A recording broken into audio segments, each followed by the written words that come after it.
Hello friends, আশা করি তোমরা সবাই ভালো আছো। আজকে একটা নতুন রেসিপি আমি তোমাদের সাথে শেয়ার করব বলে চলে আসলাম। রেসিপিটার নাম হচ্ছে দই কাতলা।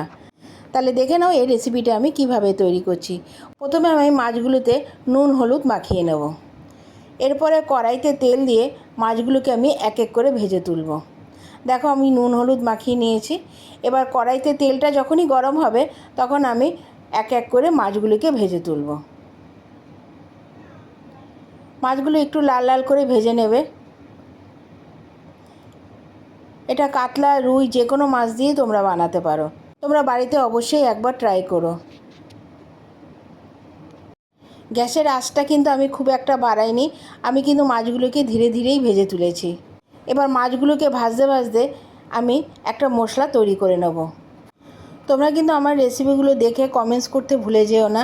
আর কে কোথা থেকে রেসিপিগুলো দেখছো আমাকে অবশ্যই কমেন্টস করে জানাবে। দেখো আমি প্রত্যেকটা মাছকেই উল্টে উল্টে ভালো করে ভেজে নিয়েছি।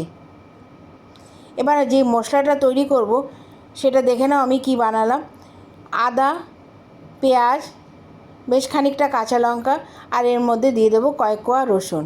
এ কটা জিনিসকে আমি একটু ভালো মতন বেটে নেব। এবার অন্যদিকে কড়াইতে একটু তেল দিয়ে তার মধ্যে আমি দিয়ে দেবো দুটো এলাচ আর দুটো দারচিনি। এটা একটু যখন ভাজা হবে তার মধ্যে দিয়ে দেবো বেটে রাখা মশলাটা। এটা আমাকে ততক্ষণ রান্না করতে হবে যতক্ষণ না এটা থেকে কাঁচা গন্ধ চলে না যায়। এবার ওই মিক্সিং বলে আমি আরেকটা পেস্ট বানিয়ে নেব। ওর মধ্যে আমি নিয়ে নেব কয়েকটা কাজু বাদাম, একটু আগে থেকেই আমি ভিজিয়ে রেখেছিলাম।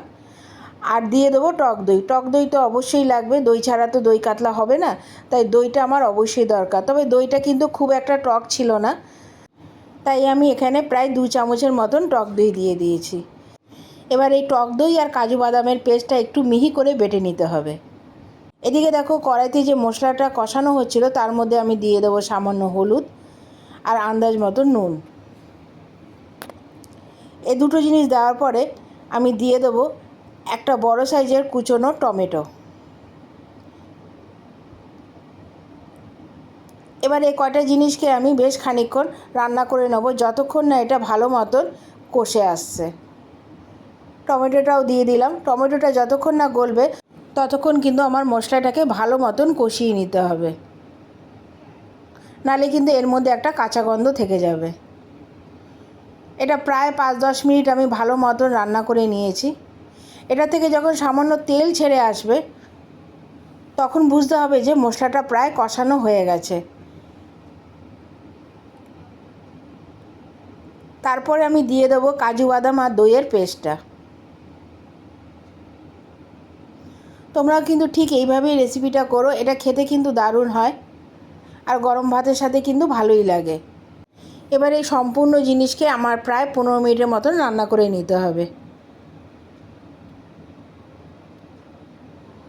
এটাতে আমি সামান্য মিষ্টি দিয়েছিলাম, সেটা দেখানো হয়নি। তোমরা সামান্য চিনি এর মধ্যে অ্যাড করো, কারণ যেহেতু টক দই দেওয়া হয়েছে ব্যালেন্সটা যাতে ঠিক থাকে, তার জন্য আমি সামান্য মিষ্টি এর মধ্যে অ্যাড করেছিলাম।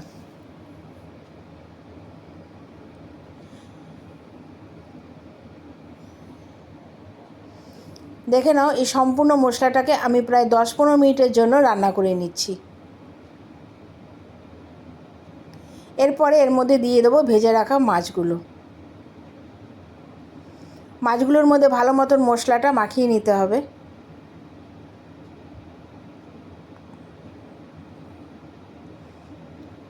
মাখিয়ে নিয়ে এর মধ্যে আমি দিয়ে দেবো হাফ কাপের মতন জল। খুব একটা জল কিন্তু আমি এর মধ্যে দিইনি, কারণ এটা খুব ঘন ঘনই হবে রেসিপিটা, তাই বেশি জল এর মধ্যে আমি অ্যাড করিনি। এবার এটা রান্না করার পরে আমি এটা কিছুক্ষণের জন্য ঢেকে রেখে দেবো। প্রায় 15 মিনিটের জন্য এটা ঢেকে রেখে দিতে হবে, এই সামান্য জলটুকু যাতে টেনে আসে এবং মাছগুলোর ভেতরে যেন মশলাটা যায়। আমার রেসিপিটা কিন্তু প্রায় শেষের দিকে। তোমরা কিন্তু অবশ্যই আমাকে কমেন্টস করে জানিও যে রেসিপিটা কেমন হলো। এই রেসিপিটা করতে কিন্তু খুব একটা সময় লাগে না। দেখো তেলটা কিন্তু প্রায় ছেড়েই আসছে, ঝোলটাও কিন্তু অনেকটা টেনে এসছে। এবার মাছগুলিকে আমি একটু উল্টে দেব।